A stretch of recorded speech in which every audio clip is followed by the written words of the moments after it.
Mustafa Khamenei বলেছেন Hormuz প্রণালী বন্ধই থাকবে। শুধু তাই না, তিনি বলেছেন অবিলম্বে মধ্যপ্রাচ্যের সকল মার্কিন ঘাঁটি বন্ধ থাকবে। ট্রাম্পের তর্জন গর্জনে ইরান যে একটুও দমেনি তার প্রমাণ হচ্ছে ইরানের নতুন নেতা মুস্তফা খামেনি বলেছেন যে হরমুজ প্রণালী বন্ধই থাকবে। শুধু তাই না, তিনি বলেছেন অবিলম্বে মধ্যপ্রাচ্যের সকল মার্কিন ঘাঁটি বন্ধ থাকবে। হরমুজ প্রণালী বন্ধ থাকবে বলে ঘোষণা দিয়েছেন ইরানের নতুন সর্বোচ্চ নেতা আয়াতুল্লাহ মুস্তফা খামেনি। এবং এটা একই সঙ্গে ট্রাম্প এবং ইসরায়েলকে নতুন একটা চ্যালেঞ্জ ছুড়ে দিল যে আমরা এই হরমুজ প্রণালী ওপেন থাকবো না। এবং ইতিমধ্যে একটার পর একটা কিন্তু ক্ষেপণাস্ত্রের আঘাত হানা হচ্ছে জাহাজগুলোর উপর। ইরানের নতুন নেতা নির্বাচিত হওয়ার পর প্রথম বক্তৃতায় তিনি এই কথা বলেন। বিশ্বের জ্বালানি সরবরাহের গুরুত্বপূর্ণ পথ হরমুজ প্রণালী, বিশ্বের 1/5 তেল এই পথে পরিবহন করা হয়। এই পথ বন্ধ থাকায় জ্বালানি তেলের দাম ইতিমধ্যে ব্যারেল প্রতি $100 ছাড়িয়ে গেছে। বক্তৃতায় মুস্তফা খামেনি জাতীয় ঐক্যের ডাক দিয়েছেন। তিনি বলেছেন শত্রুদের উপর চাপ সৃষ্টি করতে কৌশলগতভাবে গুরুত্বপূর্ণ হরমুজ প্রণালী বন্ধ রাখা অব্যাহত থাকবে। এবং তিনি বলেছেন যে যতক্ষণ না পর্যন্ত ইরানে হামলা না থামবে ততক্ষণ পর্যন্ত মধ্যপ্রাচ্যে মার্কিন ঘাঁটিগুলোতে হামলা অব্যাহত থাকবে।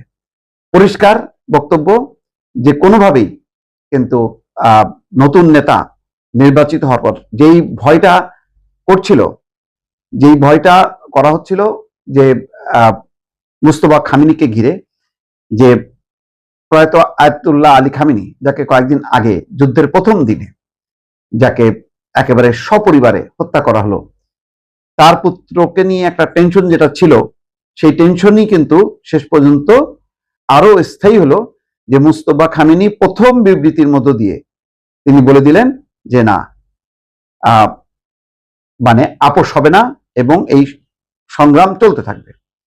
দেখেন, বলছেন মুস্তফা খামেনি বৃহস্পতিবার দেওয়া প্রথম ভাষণে তিনি বলছেন স্কুলের শিশু সহ শহীদ সব শিশুদের রক্তের প্রতিশোধ নেওয়ার জন্য ইরানের এখনো হরমুজ প্রণালী বন্ধ রাখার কৌশল অবলম্বন করা উচিত।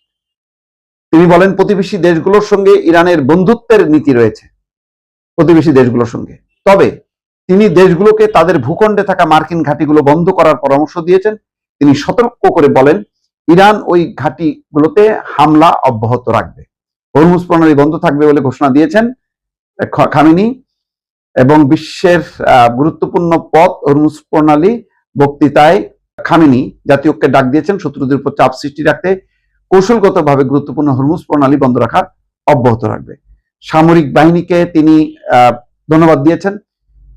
ইয়েমেনের হুতি বিদ্রোহীরাও তাদের দায়িত্ব পালন করবে। ইরাকের সশস্ত্র গোষ্ঠীও ইরানকে সাহায্য করতে চায় বলে জানান তিনি। শহীদের রক্তের প্রতিশোধ নেওয়া হবে, আমরা আমাদের শহীদের রক্তের প্রতিশোধ নেব। প্রতিবেশীদের সঙ্গে বন্ধুত্ব রক্ষার একটি অঙ্গীকার থাকলেও মার্কিন ঘাঁটিগুলিতে হামলা চলবে। খামেনি বলেন ইরান তার প্রতিবেশীদের সঙ্গে বন্ধুত্ব রক্ষায় বিশ্বাসী, তবে তারা শুধুমাত্র মার্কিন ঘাঁটিগুলো লক্ষ্য করে হামলা চালাচ্ছে, এই হামলা অব্যাহত থাকবে। গত 28শে ফেব্রুয়ারি যুক্তরাষ্ট্র এবং ইসরায়েলের যৌথ হামলায় প্রাণ হারান ইরানের সর্বোচ্চ নেতা আয়াতুল্লাহ খামেনি।